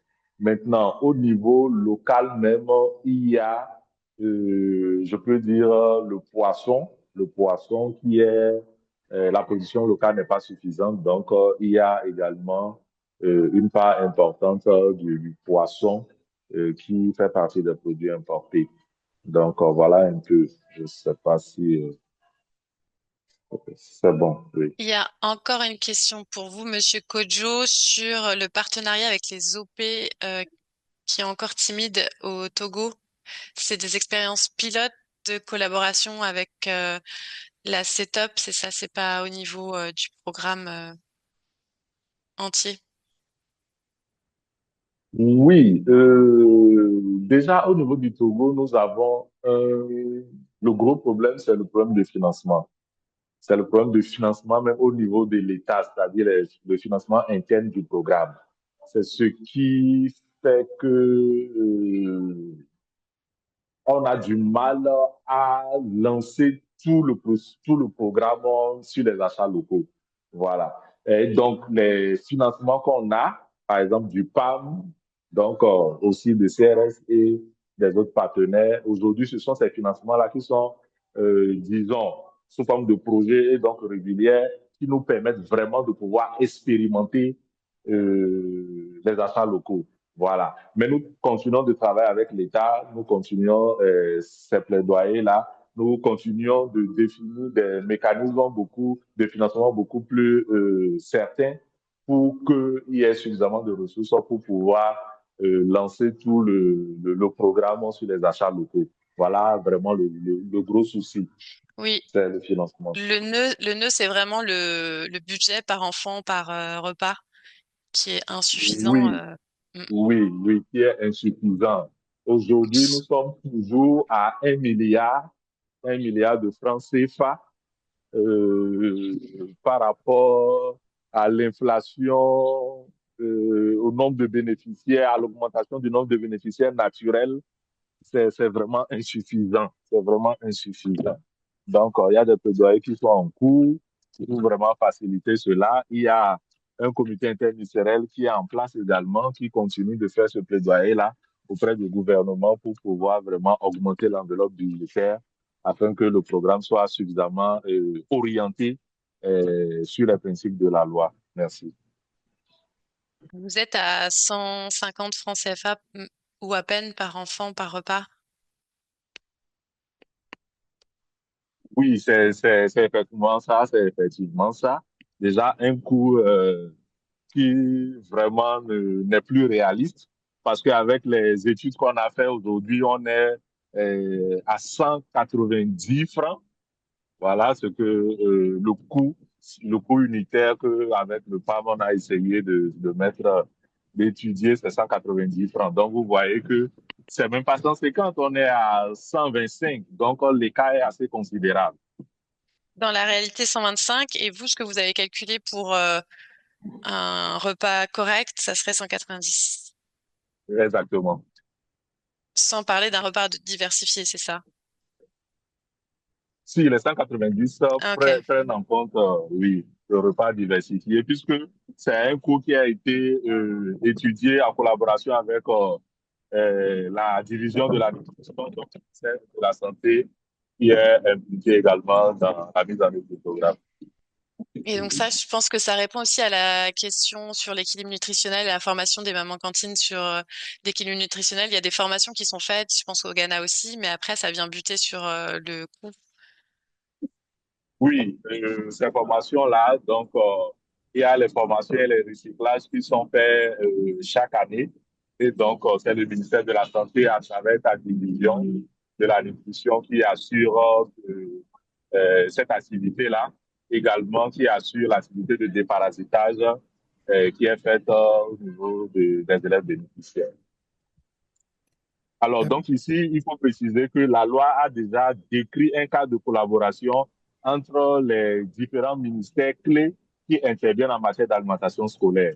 Donc, la santé, l'agriculture, l'administration territoriale, les actions sociales, le ministère des Finances, etc. Donc, ils ont les rôles et responsabilités qui ont été définis dans la loi. Et donc, c'est ce cadre-là vraiment qui permet de faciliter la collaboration avec ces acteurs-là. bien évidemment, il y a encore des efforts qui doivent être faits pour qu'on ait une collaboration assez fluide. Mais au moins, un cadre est défini et qui est utilisé déjà pour faire avancer certaines activités. Je dois juste peut-être aussi ajouter une précision par rapport à les coûts de repas par enfant au Togo, que les 90% francs CFA qui a été dit tout à l'heure par M. Ametepe sur les repas, ça concerne juste la partie, enfin, la contribution de l'État, juste les 190 correspond à les dépenses de l'État par enfant. Et il y a aussi d'autres contributions au niveau de la part des communautés qui vient aussi ajouter à ça. Oui, c'est exact. Au Togo, le programme implique beaucoup les communautés. Donc, il y a l'achat des assiettes pour manger, les assiettes, la construction des infrastructures. Il y a plusieurs activités qui sont donc dévolues aux communautés et prises en charge. Donc, vraiment, les montants que nous présentons ici, ce sont ces montants-là qui sont vraiment exclusivement sur le budget de l'État. Voilà. Merci beaucoup. On s'approche de la fin, on a dépassé notre heure de débat. Je pense qu'on va exporter aussi le chat pour voir s'il y a des questions auxquelles on n'a pas répondu. Et puis de toute façon, vous aurez l'état des lieux avec les cas précis par pays qu'on vous enverra dès qu'il sera prêt. Est-ce qu'il y a quelques questions qui resteraient en suspens si quelqu'un veut prendre la parole encore, c'est possible.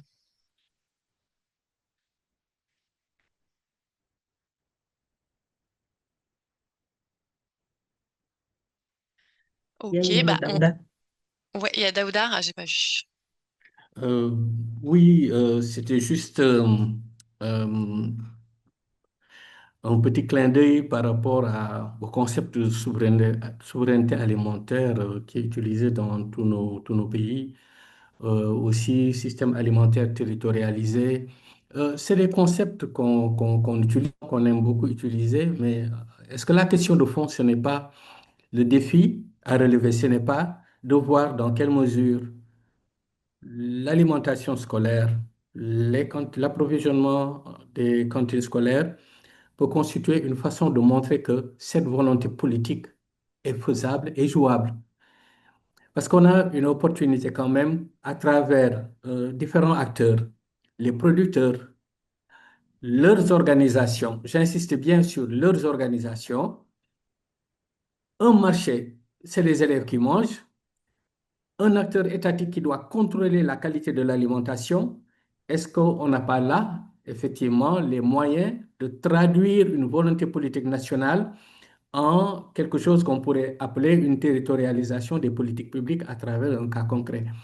L'ensemble des expériences qu'on a vues dans nos 5 pays montrent qu'il y a des prémices, effectivement, d'une possibilité d'un positionnement institutionnel fort, mais encore faut-il que ce positionnement soit acté par des lois.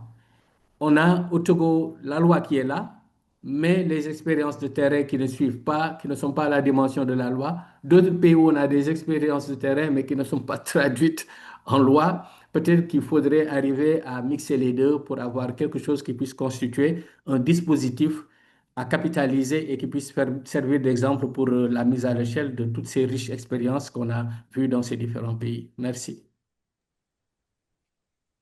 Oui, merci beaucoup Daouda. Non, c'est vrai que l'alimentation scolaire est un sujet vraiment majeur de souveraineté à bien des égards et voilà, le programme PAFAO soutient beaucoup les organisations paysannes qui sont centrales pour que les achats locaux soient possibles et pour qu'aussi le goût des produits locaux, les élèves l'aient dès le plus jeune âge. Et oui, Céline, tu dis qu'il faudrait pas oublier le travail des femmes qui cuisinent. Est-ce que tu veux prendre la parole, Céline. En tout cas, c'est un point très sensible parce qu'il faut noter qu'il y a des femmes qui sont bénévoles dans certains cas et que voilà, c'est une question à regarder de près aussi. Oui, moi, ce que j'avais vu, c'était au Bénin, c'est qu'effectivement, il y a un souci avec les femmes qui doivent être bénévoles. Et du coup, c'est pas toujours simple de faire fonctionner les cantines et d'exiger en plus l'équilibre. Enfin, voilà. Et les cantinières les femmes qui au Togo vivent d'aller vendre tous les jours aux enfants des écoles, bah, elles perdent leur travail s'il y a un autre système qui est installé. Donc, il y a aussi la place de toutes ces femmes, hein, qui préparent à manger, quoi. Ouais. Est-ce que dans le cadre des programmes nationaux, c'est prévu simplement de se reposer sur la mobilisation locale des parents et surtout des mères de famille pour faire les choses, ou est-ce qu'un jour on va aussi penser à financer du travail pour préparer les repas des enfants, pas seulement Ouais, souvent c'est pas du seulement la travail chose des femmes. qui est peu rémunéré, mal Gratuit rémunéré. Ouais, ou gratuit. ça dépend des cas, mais effectivement, il y a beaucoup de bénévolat aussi. Et comme tu dis, de la concurrence qui est faite à des activités qui existaient déjà avant. Je pense que Séni du GRDR pourrait en parler. Et c'est aussi pour ça que, en fait, alimentation scolaire, c'est pas seulement des services de cantine. En tout cas, dans les organisations partenaires, il y a de plus en plus aussi des organisations qui soutiennent les femmes qui proposent les repas aux enfants aux abords des écoles et pas forcément toujours des dispositifs de cantine.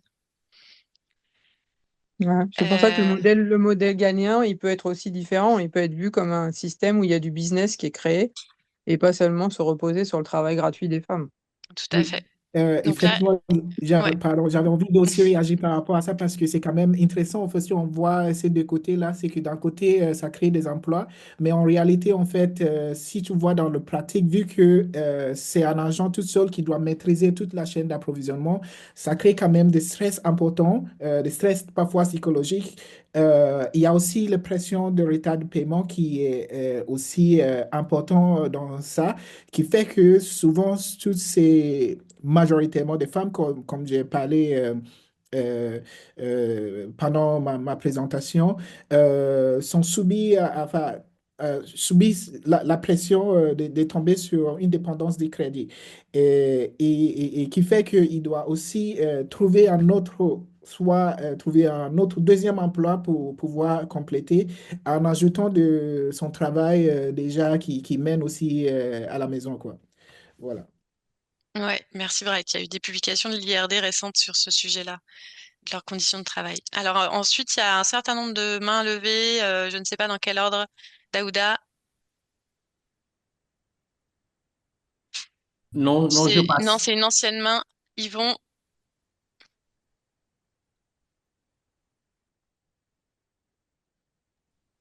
Alors, donc, je voulais faire un petit complément sur une question qui avait été évoquée, celle de l'implication des fêtières dans le dispositif. Et je me demandais s'il ne fallait pas nuancer un peu quand on dit que les fêtières ne sont pas impliquées dans le dispositif. Je pense on peut essayer de distinguer quand même deux types de fêtières. Nous avons les fêtières filières qui, comme je sais, en fait, au Burkina et au Bénin, sont quand même très impliqués dans tout ce qui est approvisionnement. Par contre, nous avons les fêtiers au niveau national, tels que la PNOPA, qui regroupent encore une dimension beaucoup plus large, qui ne sont pas peut-être impliqués comme l'a évoqué Jokor, mais est-ce que c'est pas du fait de leur fonction première qui est plus portée sur les aspects de plaidoyer plutôt que sur les aspects économiques qu'on peut observer au niveau des fêtiers filières? Donc, la question pour moi serait quelle serait en fait la plus-value de monter jusqu'au niveau de ces fêtières qui ont des fonctions plaidoyer pour parler des questions d'approvisionnement, alors qu'on sait que directement on peut traiter avec ces fêtières filières, que ce soit l'interprofession au Riz, au Bénin et au Burkina. Moi, je sais qu'ils ont quand même mobilisé, qu'ils ont été plusieurs fois mobilisés pour approvisionner les cantines et qu'ils présentent quand même l'avantage d'avoir des démembrements au niveau des localités pour pouvoir regrouper, collecter rapidement les produits et les mettre à la disposition. Après, il y a toute la question logistique qui peut se poser en termes de magasins de regroupement, système de contrôle de qualité. Mais moi, je continue de penser quand même que c'est plus intéressant de travailler avec ces filières-là, ces fêtières filières qui sont déjà dans l'opérationnel plutôt que de monter encore d'un cran, alors que on sait très bien que les fêtières sur les fonctions de plaidoyer sont déjà très impliquées pour avoir un environnement, pour favoriser la mise en place d'un environnement et d'un cadre juridique intéressant pour que les produits locaux fassent l'objet d'achats au niveau de nos cantines scolaires. Donc voilà un peu ces éléments que moi je souhaitais mettre un peu dans la discussion. Merci beaucoup. Merci Yvon. On va voir si quelqu'un d'une fêtière veut répondre rapidement. Sinon, il y a Maurras de Biosphère qui avait levé la main.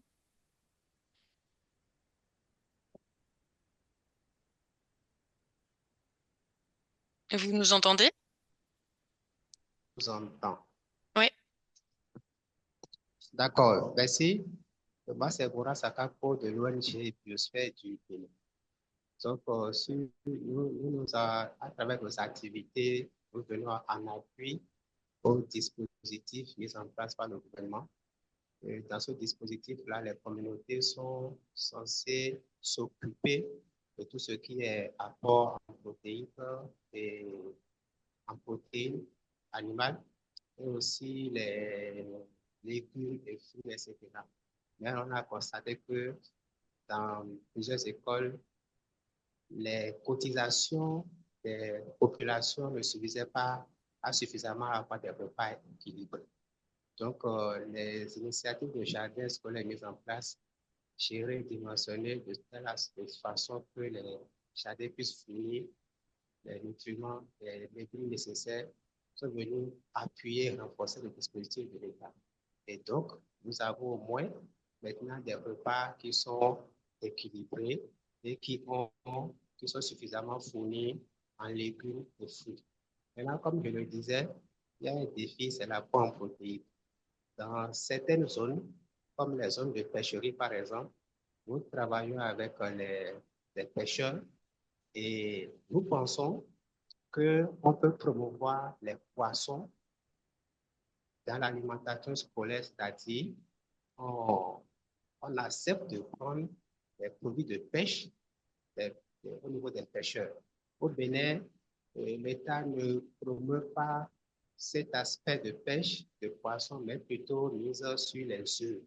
Les œufs, dans toutes les zones, notamment les zones de pêcherie, les gens n'ont pas accès aux œufs et les populations, ceux qui ont des soucis du poisson. C'est pourquoi je demandais l'expérience du Togo et du Sénégal par rapport au poisson, comment ils en sortent, comment ça se passe. Donc, le deuxième aspect, c'est au niveau des femmes cuisinières. Et l'expérience que nous avons, c'est que les modes de cuisson, notamment les combustibles utilisés, le bois, rend malade les femmes. D'abord, la chaleur et tout ça, là, les femmes sont régulièrement malades.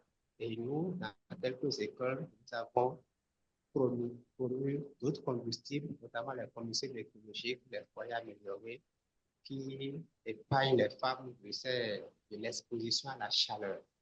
La chaleur, donc, ce sont des aspects aussi qu'on peut essayer de mettre en lumière pour que les femmes ne souffrent pas la cuisine en voulant préparer aux enfants, être constamment exposées à la chaleur avec des foyers à trois pierres où il y a beaucoup de chaleur parce qu'il faut préparer pour des centaines d'enfants et donc ça les rend malades au fil du temps.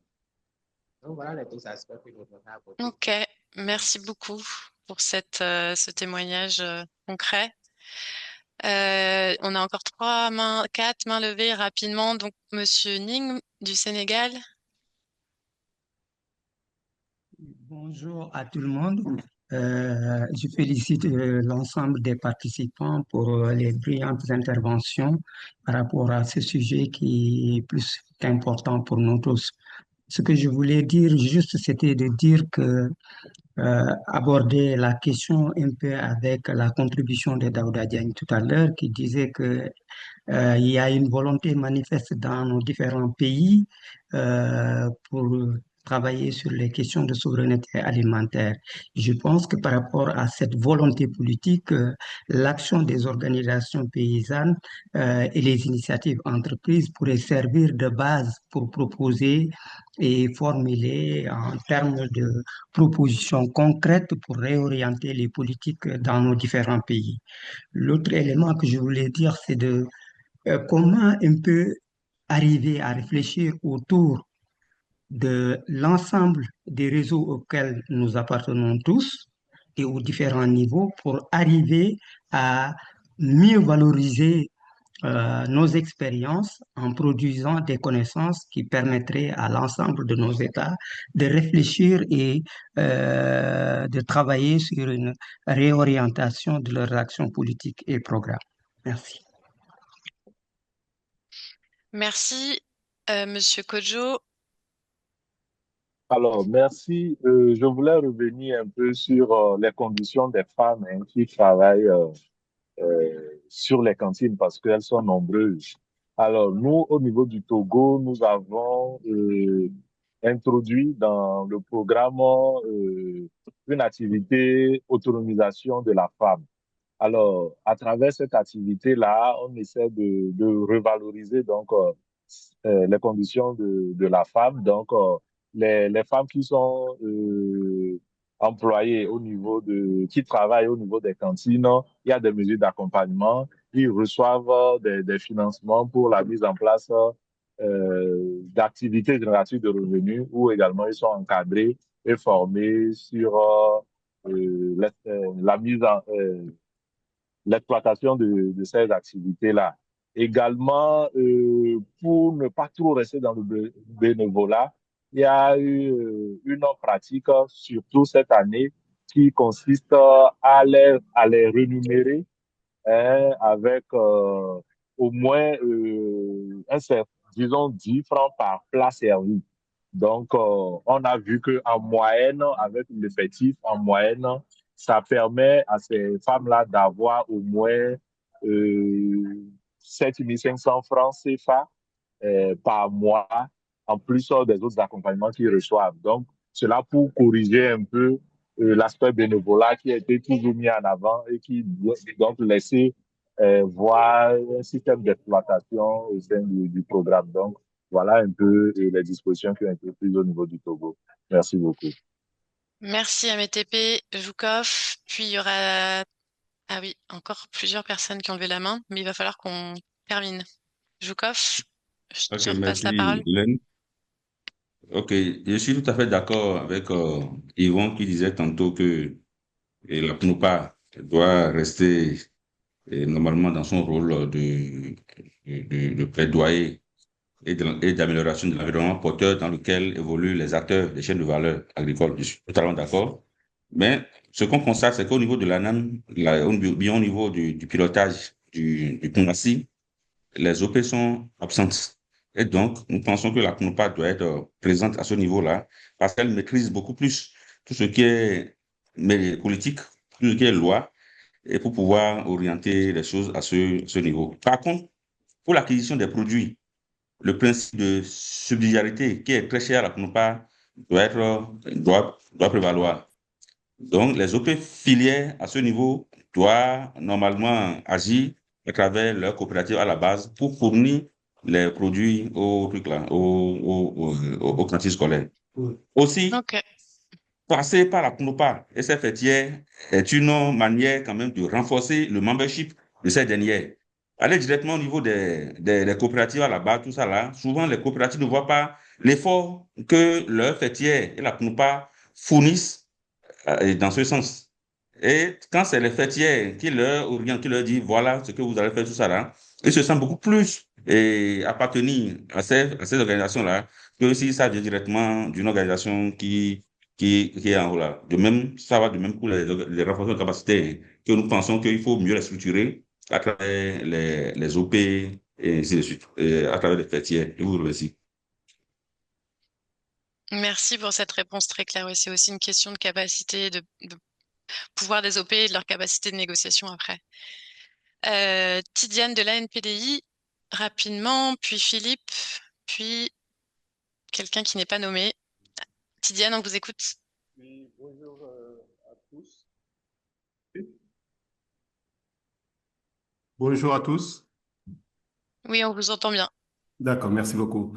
Donc, bonjour à tous et félicitations aussi à la présentation et également aussi le fait d'organiser ce webinaire. Mais j'aimerais peut-être attirer l'attention par rapport aux données qui figurent au niveau de la slide sur les données de couverture liées à la couverture des élèves. Pour le Sénégal, on a mentionné que c'est uniquement au niveau de, du collège et des lycées, mais il faut savoir qu'aussi, il y a aussi l'école élémentaire qui est touchée par rapport à l'alimentation scolaire. Donc, peut-être mettre à jour ces informations pour dire que voilà, sur le Sénégal, il n'y a pas seulement les CM et les lycées qui sont uniquement touchés dans le cadre de l'alimentation scolaire. Et également, tantôt, on parlait de la contractualisation avec les faîtières. Bon, au niveau de l'ANPD, on est basé à Fatick. On a, dans le cadre de la filière Caprine, on contractualise avec la faîtière qui est au niveau régional, mais qui, après, nous met en relation avec les OP qui sont au niveau local pour l'approvisionnement des écoles qui sont ciblées au niveau de ces villages. Donc, pour dire qu'il est possible peut-être de contractualiser avec la faîtière, mais la faîtière ne va pas approvisionner, mais ce sont plutôt les OP membres de ces faîtières qui sont au niveau local qui vont approvisionner les cantines scolaires. Et je pense que ça aussi, c'est peut-être un élément de réponse par rapport à l'inquiétude sur la contractualisation avec les faîtières. Et également aussi pour dire que voilà, à côté des céréales et autres. Il y a aussi les protéines animales qui sont aussi mis à la disposition des enfants pour un peu diversifier aussi l'alimentation scolaire au niveau de ces enfants et offrir à ces enfants un menu diversifié, mais également aussi un menu des repas sains et diversifiés. Et Voilà. ça, pardon, et ça, c'est dans le cas de cantines qui sont soutenues par des subventions. C'est... Oui, en fait, Mhm, c'est dans le cadre du partenariat Umundi CFSI. Donc, c'est mhm. avec l'ANPD qui met en œuvre le projet au niveau de la région de Fatick et de Mhm. Kaolack. Ok, Donc, merci. voilà. Merci pour vos messages sur le chat et votre participation. Merci beaucoup à tous.